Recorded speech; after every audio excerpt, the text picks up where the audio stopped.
Balkan Schools Were Different, which was requested by a member of the audience, and this tangentially relates to that culture. Balkan culture, from my understanding, I'm obviously not from the Balkans, and I don't know many people from the Balkans, but as an outsider to Balkan culture, it seems kind of similar to like the culture of post-Soviet Union, like Eastern Europe countries. So even though the Balkans, like the former Yugoslavia countries, they never were under Soviet rule, as in the Soviet Union, but they were a communist country, and I learned that while kind of researching something for this, for reacting to this. So they were non-aligned with the Soviet Union, but there was still a communist country that saw what the Soviets were doing, and they kind of said, "Holy fuck, let's just try to make this communism thing work because it's not working out for them." And then obviously the Yugoslavia fell apart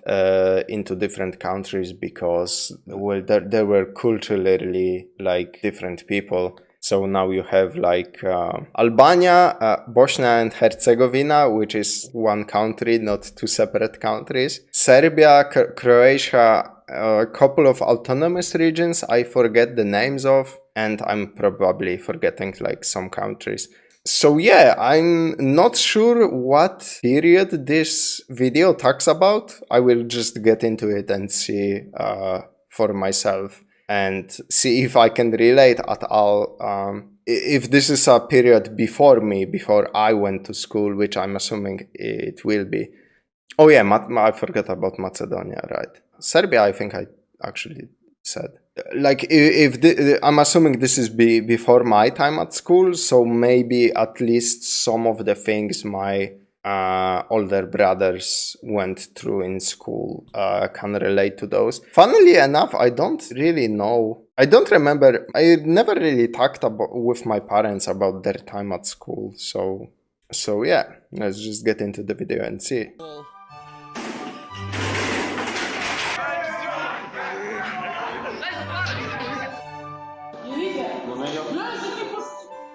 It is the most. I mean, yeah, that's the type of shit that would regularly happen at my school. So it's mostly a jokey video. Oh, I thought it's something serious, man. Fuck, I did all of this research. I didn't do a lot of research. I just looked at some Wikipedia pages. Influential time in a young child's development. I'm gonna definitely turn on subtitles for that because the accent is coming through quite strongly. From learning valuable knowledge about the mitochondria being the powerhouse of the cell that they will never again call upon in their adult days of working a 9-to-5 in an office, to learning valuable social skills of not coming dressed to school in your Naruto headband, which can be applied at the office. School is an indispensable period of growth in every person's life, but at the end of the day, this is the Balkans. When it comes to the Balkans, and them essentially being the black hole of Europe, sucking in all prospects of development, stability, financial independence, and Canadian expats, it is no surprise that one of the most essential experiences of day-to-day life differs from that of the US and other Western nations. Now, man, my fucking friends at middle school also did a lot of jumping out the windows. Is that an Eastern European thing, or does that happen in fucking America, UK, and Western Europe too? at first glance, one of the major notable differences might be going to a dilapidated shack for 6 hours a day to get your education, having your classes last only 45 minutes each, or not having a madman play Call of Duty in the hallways every other month. Yet, one of the most defining characteristics of a school in the Balkans is its environment and just the absolute chaotic energy resonating from it. More often than not, classes would take place in a dilapidated Soviet-style building constructed sometimes in the 60s or 70s. Oh, that's completely true for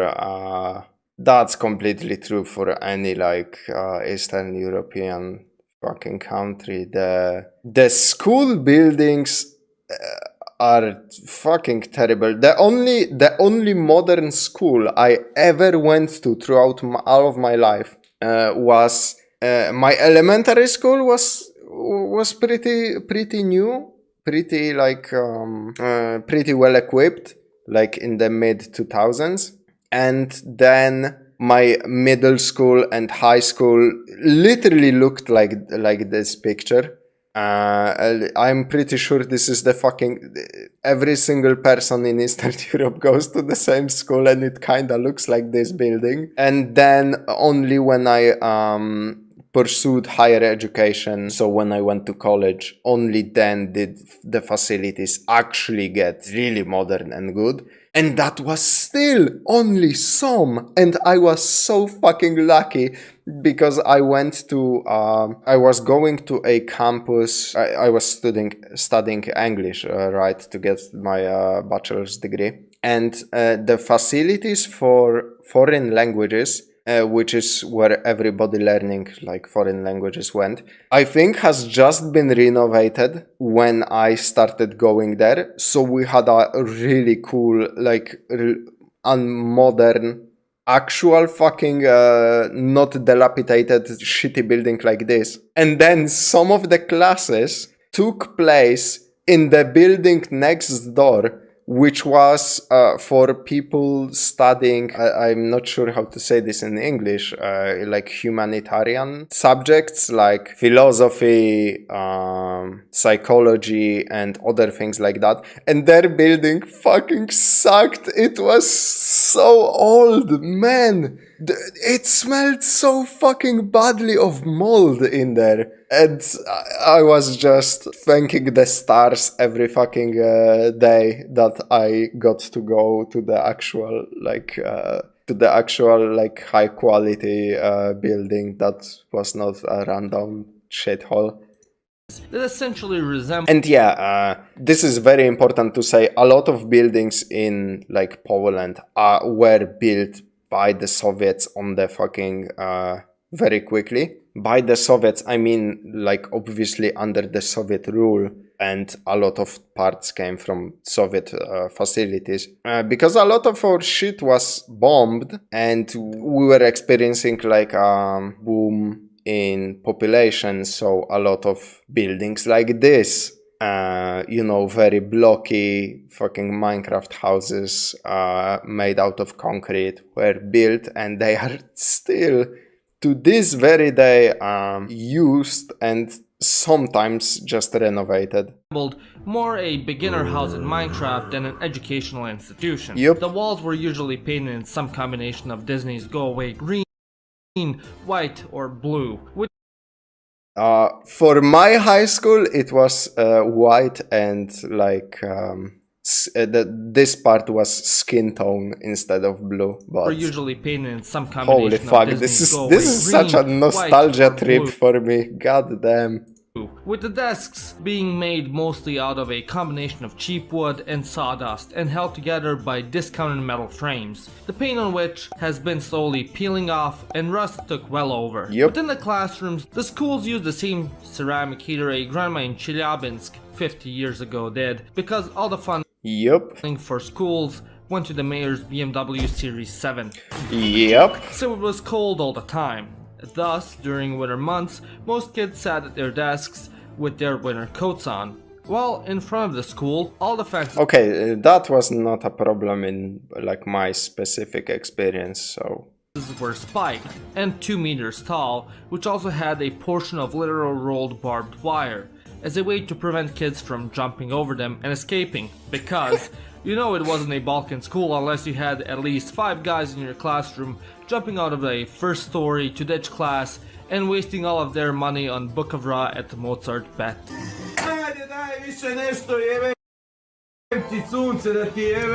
Jebi ga. Voćkice mi život upropastile. But you know what's never a waste of money? Atlas VPN, baby! In the modern day, cyber attacks are ever more common as hackers are trying ever so hard to get your data. I mean, just look at the email I got the other day. absolute menace. And that's why I recommend now more than ever to get yourself a VPN, especially since I got hacked while not using one. Luckily, Atlas is here for the rescue, being one of the best VPNs out there and without a doubt the best deal on the market and only costing $1.99 a month. It prevents your login data and cookies from being stolen, keeps your search and browsing data private, and prevents malware. Alongside this, Atlas helps you avoid getting charged higher for the same product online by companies that use geographic discrimination.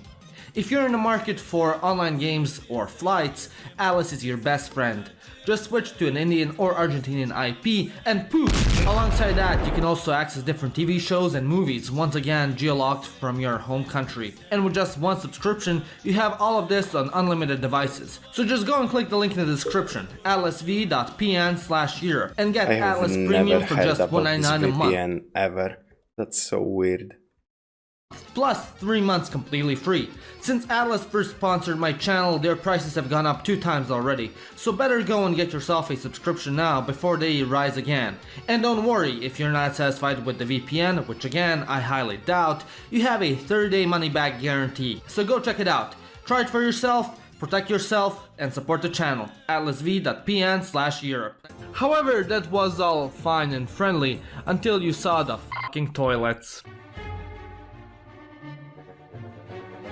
Yeah, like all the toilet memes from American culture, you know, why didn't you go during the break or something? Like they are 10 times, like that shit was 10 times worse in Eastern Europe schools.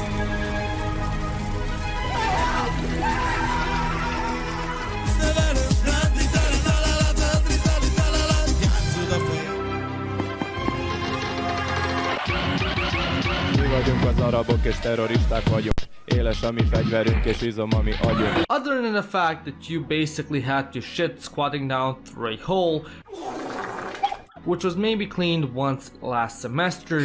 Okay, it was never this bad, but You would for me in Poland, but yeah, it was always pretty bad. also have to shit in a room where you basically couldn't see 15 centimeters in front of you from the smoke made by 15-year-old nicotine addicts. Now, Yep. I'm quite aware that in the West you also have Dylans and Kyles smoking up the bathroom by inhaling a cocktail of questionable chemicals conjured in China to taste like strawberries and mint, but no. This is the Balkans. Go to sleep, Albania. No one go to sleep. We smoke the stuff grown, sun-dried, and roasted in the glorious lands of Kentucky, which is bound to make you give up running on the treadmill after 2 minutes and shorten your life by 10 years minimum. So going into the bathroom felt like going to a country club back in the 60s, as you could taste the cancer forming in your lungs from all the smoke. And this wasn't just the case in high school. You'd also have kids start smoking in 7th grade.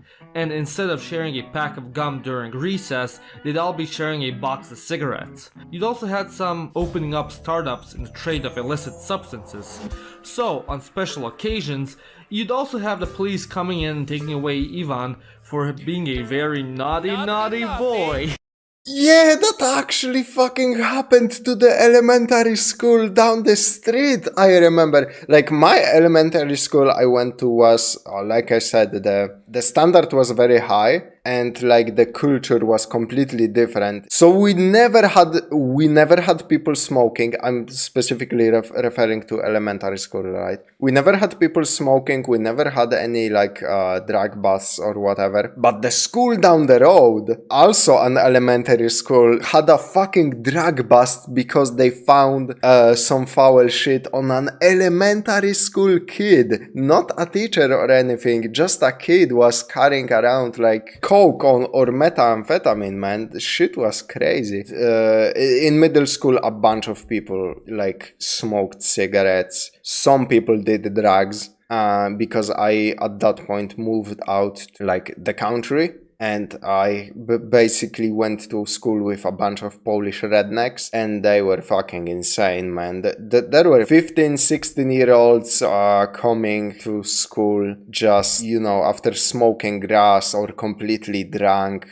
Shit was crazy. And then in high school, obviously, like most people at that point, smoked cigarettes, and some were still using, even though I went to a really high standard also high school. It was bad. There were so many girls also like falling pregnant in schools. Shit was wild. The most unusual thing I saw in the school bathroom was a used condom and blood in the sink, and it was on the floor where grades 1 to 5 studied. Holy god damn, man. For me, a bunch of times I would walk in and there were people smoking. When I was in college, for 1 year I was in a really bad rundown students housing. We had like the showers, right? There was just a row of showers. On the other sides were sinks and mirrors. And it was like a room where everybody from this shared housing like came to shower, and you obviously had the dividers or whatever. And usually when I would go to shower, there were like 6 guys near the sinks, and they were smoking grass out of like a makeshift bong that they created from bottles. At that point, that was so common to me, I didn't even bat an eye. But nothing like, never really saw blood or any other bodily fluids.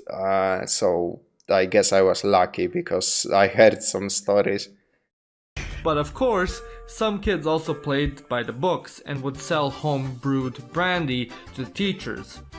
On a more wholesome note, if you lived in a more multicultural area like I did, during winter you'd have the kids split up into groups of whoever and Hungarians, and then have snowball fights. So, you know, that was always pretty fun, and helpful in the preparation for that Third Yugoslav War. None of that compared to what was going on inside the buildings on a daily occasion.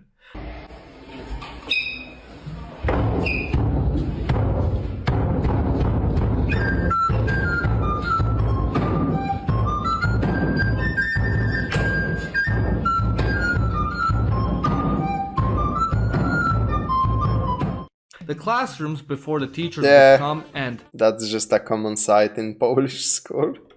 After they would leave were just utter chaos and a free-for-all. A popular way to kill time waiting for the lesson to start was using chairs as darts and the wall as a dartboard. The motto was, if it can be broken into pieces, it will be. So you'd have kids finding as many creative ways to break the already barely standing equipment, like stacking the chairs together on a desk and then sitting on the throne of heights, role-playing as if you're in the bus going into a car crash,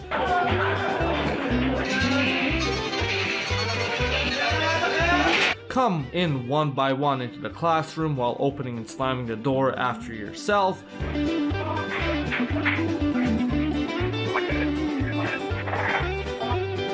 Oh, on a note related to doors, actually, one of the students at my school got impaled by the door. I never seen that in person or the aftermath, but I was literally at school when that happened. I was just outside, and the story goes that a girl was running down the hall, and somebody opened a door or was closing a door, and the door handle, she got it under her skin and muscle, I think. She got impaled like right here, and it went under everything, so there was a ton of fucking blood, and she obviously had to be her arm had to be put together in a hospital, but she obviously made it out alive. It wasn't like life-threatening, but still, it was pretty fucked up accident, you know. I assume like all of the people who were there and seen it were pretty traumatized by that shit, because the stories just went around the school like forever, and you know, an ambulance came and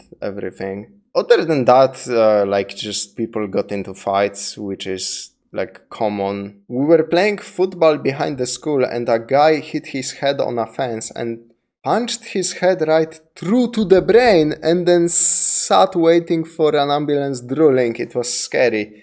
Jesus fucking Christ. I can't imagine that, man. Holy fuck. Ugh. Like, some of the stuff that happened in like middle and high school was... I'm surprised people actually didn't turn up dead after what they pulled. And of course, hiding in the class closet and breaking the door. You also had occasionally that one kid giving birth to a backpack as the others around him help him deliver, and as the schools had life, they also had death.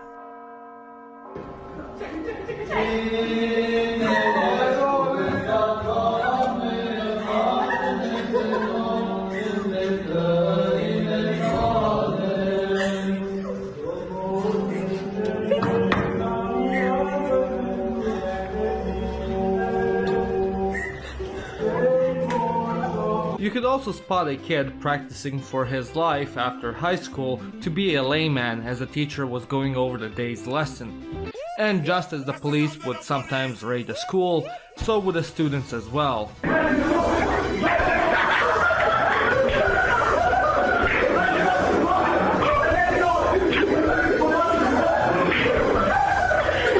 Some guys even put snow in the electric sockets and made the whole school go into a blackout. It was a show. Yep. School days are unforgettable, yeah, one way or another. Oh, I'll just check out Strawberry's reaction stream. I'm sure it will be fine. Meanwhile, absolute horror stories. Yeah, horror stories known as Eastern European school stories, basically. Oh my god. Of course, I'm guessing many of you are wondering by now, what about the teachers? Didn't they have anything to say about this? Man, the teachers, I can't believe there are people in those countries willing to be teachers. Holy fuck, they get paid shit fuck all, and they have to put up with all of that behavior. That's terrible, man. Well, to put it lightly, they didn't give a 90% of them were working for 500 euros a month, or whatever the country they were in could get away with paying them that was slightly above minimum wage. You'd have 63-year-old teachers coming to work on a bike and sandals wearing a babe cap, or with a bottle of rakia that they bought from the previously mentioned student. Often than not, they just wouldn't do anything because they're not being paid enough for this shit. But on the off occasion that they cared about their job even slightly, you'd either have them A, publicly breaking out in tears. Now, usually they were rookies that just finished teaching school, or B, they'd beat up a student. Now, these were usually older ones that were in this for far too long, and of course, after 5 months of this, they reached a breaking point. In conclusion, mismo govna. There was a third subset of teachers, I don't know if you guys ever had any of them, but there were teachers who basically mastered the art of being Darth fucking Vader. They had this energy about them, like everything they did just scared you, so you would never even think about acting up during their classes because you knew like the fallout of acting up during the Darth Vader's classes would be catastrophical. Like, teacher would not let up until you fucking failed the year. And the best part is nobody actually knew if that was true, because they never, those teachers didn't have to do anything. It was just like the threat was so great that nobody ever tried to test that theory if they are actually this dangerous. And I think those teachers had shit figured out, man. That's the optimal strategy, I think, of being a teacher. Just have this threatening presence about you, you know, so you never have to actually deal with those problems. Anyways, I hope you enjoyed this video. If you did, click that like and subscribe button and go over to my site and buy yourself a shirt at theironicsshop.com. or join the postcard club where I send you postcards from the places I visited. My name is Janos and you've watched Living Ironically in Europe. Hey, why are you living in the USA? So yeah, cool, really cool video. I really enjoyed it because it's just like an excuse to go down memory lane, because yeah, Polish schools were pretty much like this. So for those of you on YouTube, again, thank you very much for watching, and I will see you as always in the next one.